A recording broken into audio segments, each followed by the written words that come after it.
구독과 좋아요, 그리고 영상 제작하고 분석하는데 슈퍼생스는 큰 도움이 됩니다. 최종 선택은 각자의 판단 기준에 맞게 활용해주세요. 자, 오늘 분석해볼 경기는요, 정말 흥미로운 구도입니다. 한쪽은 발목에 모래주머니를 찬 마라토너처럼 거의 한계에 다다른 팀이고요. 다른 한쪽은 뭐랄까, 최신형 엔진을 막 장착한 레이싱카 같은 팀이죠. 체력이 바닥난 팀과 전술적으로 완전히 새로워진 팀의 대결. 이 극명한 불균형. 지금부터 데이터로 하나하나 뜯어보겠습니다. 그 전에 이번 시즌 J리그의 가장 중요한 변화부터 짚고 넘어가야 돼요. 바로 90분 무승부가 사라졌다는 겁니다.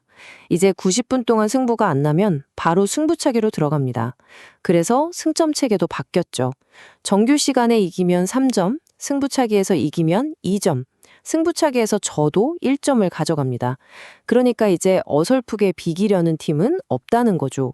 무조건 공격적으로 나갈 수밖에 없어요. 그럼 먼저 그 모래주머니를 찬 팀이죠. 홈팀 간바 오사카가 대체 어떤 위기에 처해 있는지 한번 자세히 들여다보겠습니다. 이 타임라인을 보시면 정말 숨이 턱 막힙니다. 이게 바로 간바 오사카의 죽음의 일정이에요. 2월 7일 라이벌 세레소 오사카랑 혈투를 벌였죠. 0대0으로 비기고 승부차기에서 5대4로 겨우 이겼어요. 체력, 정신력 소모가 엄청났겠죠? 그런데 여기서 끝이 아닙니다. 불과 닷새 뒤인 12일에 한국으로 원정을 가서 포항 스틸러스랑 ACL 경기를 치렀습니다. 이것도 1대1 무승부. 진짜 문제는 바로 그 다음이에요. 한국에서 돌아와서 딱 이틀 쉬고 오늘 경기에 나서는 겁니다. 이틀이요? 이건 뭐 생리학적으로 회복이 거의 불가능한 수준이에요. 특히 포항 완정에서 수비의 핵심인 류야 야마시타나 미드필더 수즈키 토크마 같은 선수들은 90분을 다 뛰었거든요. 후반전 가면 그냥 서 있기도 힘들 겁니다. 이건 뭐 예견된 체력 붕괴라고 봐야죠. 간바의 옌스 비신 감독? 이 감독의 축구 철학이 바로 게겐프레싱입니다. 공을 뺏기자마자 미친 듯이 달려들어서 다시 뺏어오는 정말 엄청난 활동량을 요구하는 전술이죠. 이론상으론 정말 멋집니다. 하지만 지금 간바의 현실은 어떤가요? 선수들이 다 지쳐 있는데 90분 내내 그런 압박을 유지한다는 건 불가능해요. 그럼 어떻게 될까요? 압박 라인이 한번 무너지는 순간 그 높은 수비 뒷공간은 그냥 나고야 공격수들을 위한 고속도로가 활짝 열리는 셈입니다. 전술이 오히려 독이 되는 상황이죠. 그런데 설상가상으로 부상병동입니다. 이보다 더 최악일 순 없어요. 가장 뼈 아픈 건 주장 나카타니 시노스케의 이탈입니다. 쇄골 골절로 최소 6주나 아웃이에요. 이 선수는 그냥 수비수가 아닙니다. 수비 라인 전체를 지휘하는 뇌이자 팀의 정신적 지주거든요. 그가 없다는 건 수비 조직력이 그냥 와해됐다고 봐도 무방합니다. 여기에 주전 골키퍼 이치모리준, 왼쪽 풀백 하츠세료, 수비수 나카노 시냐까지 줄줄이 부상입니다. 물론 대체 선수들이 있겠죠. 하지만 이 선수들의 공백, 특히 나카타니의 리더십까지 메우기엔 솔직히 역부족입니다. 자, 그럼 이제 분위기를 바꿔서 완전히 반대편에 있는 팀을 한번 볼까요? 새로운 엔진을 장착한 원정팀, 나고야 그랜퍼스입니다.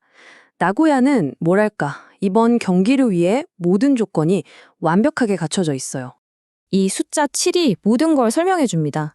나고야는 2월 8일에 시미즈를 상대로 1대0 승리를 거둔 뒤에 주중에 아무 경기도 없었어요. 그냥 온전히 일주일 7일 내내 훈련하고 회복하는 데만 시간을 썼습니다. 컨디션 차이가 하늘과 땅 차이겠죠? 그리고 더 무서운 건 전술의 병화입니다. 그동안 수비 축구의 대명사였던 나고야가 공격 축구의 마술사 페트로비치 감독을 데려오면서 미샤볼이라는 완전 새로운 옷을 입었어요. 핵심 전술은 이렇습니다. 3-4-2-1 포메이션에서 수비형 미드필더가 스르륵 내려와서 수비수처럼 빌드업을 시작해요. 그럼 지쳐있는 간바 선수들이 어쩔 수 없이 압박하러 끌려 나오겠죠?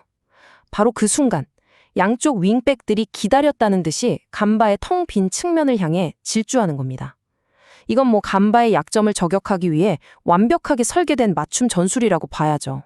주목할 선수들도 아주 뚜렷합니다. 공격수 기무라 요다이, 개막전 결승골의 주인공이죠. 평점 7.8로 MOM까지 차지했어요. 주장이 빠져서 허둥대는 간바 수비진을 공략할 최고의 카드입니다. 골키퍼 다니엘 슈미트는 완벽한 컨디션으로 클린시트를 기록했고 새로운 전술의 빌드업 시발점 역할도 톡톡히 해냈습니다. 미드필더 나카야마 카츠히로도 어시스트를 올리면서 컨디션이 좋다는 걸 증명했고요. 좋습니다. 양 팀의 상황을 속속들이 다 살펴봤네요. 그럼 이제 데이터를 가지고 이 경기가 어떻게 흘러갈지 한번 예측해 보겠습니다. 데이터를 한번 보시죠. 최근 폼은 나고야가 확실히 더 낫고요. 그런데 상대 전적을 보면 간바가 최근 4연승으로 압도적이네요. 여기서 많은 분들이 헷갈릴 수 있는데 이게 바로 데이터의 함정입니다. 지금처럼 한쪽은 이틀 쉬고 주전이 줄부상이고 다른 쪽은 일주일을 푹 쉰 이런 극단적인 상황에서는요. 과거 전적은 아무 의미가 없어져요. 지금 현재의 조건이 모든 걸 결정합니다. 그래서 경기 흐름은 아마 이렇게 될 겁니다. 전반 한 30분까지는 홈팬들 응원받고 간바가 막 밀어붙일 거예요. 하지만 나고야는 당황하지 않고 뒤에서 여유롭게 공을 돌리면서 간바의 체력을 야금야금 빼놓겠죠. 그리고 승부처는 후반전입니다. 간바 선수들 다리가 완전히 멈추는 그 순간 쌩쌩한 나고야 윙백들이 측면을 그냥 유린할 겁니다. 주장 나카타니가 없는 중앙 수비는 속수무책으로 뚫릴 수밖에 없고요. 자, 그럼 이 모든 분석을 바탕으로 최종 결론을 한번 내려볼까요? 왜 우리가 이런 예측을 하는지 결정적인 이유들을 마지막으로 정리해 보겠습니다. 이 경기의 승패를 가를 핵심 요인은 아주 명확하게 딱 세 가지입니다. 첫째, 말이 안 되는 체력 차이. 둘째, 수비의 뇌 역할을 하던 캡틴의 부재. 그리고 셋째, 한쪽의 약점을 다른 쪽의 강점이 완벽하게 파고드는 전술적 상성. 이 세 가지가 모든 걸 말해주고 있죠. 그래서 이 모든 데이터를 종합했을 때 90분 경기 결과에 대한 확률은 이렇게 나옵니다. 홈팀 간바 오사카의 승리 확률 20%, 무승부 확률 30%, 그리고 원정팀 나고야 그랜퍼스의 승리 확률이 50%로 가장 높습니다. 예상 스코어는 이렇게 그려볼 수 있겠네요. 가장 가능성 높은 건 나고야가 침착하게 경기를 운영하다가 후반에 한 골 넣고 0대1로 이기는 그림입니다. 좀 더 공격적으로 경기가 풀린다면 1대2 나고야 승리도 충분히 가능하고요. 만약에 1대1로 비겨서 승부차기에 가더라도 누가 더 유리할까요? 당연히 체력적으로 여유가 있어서 집중력이 높은 나고야겠죠? 네, 그렇습니다.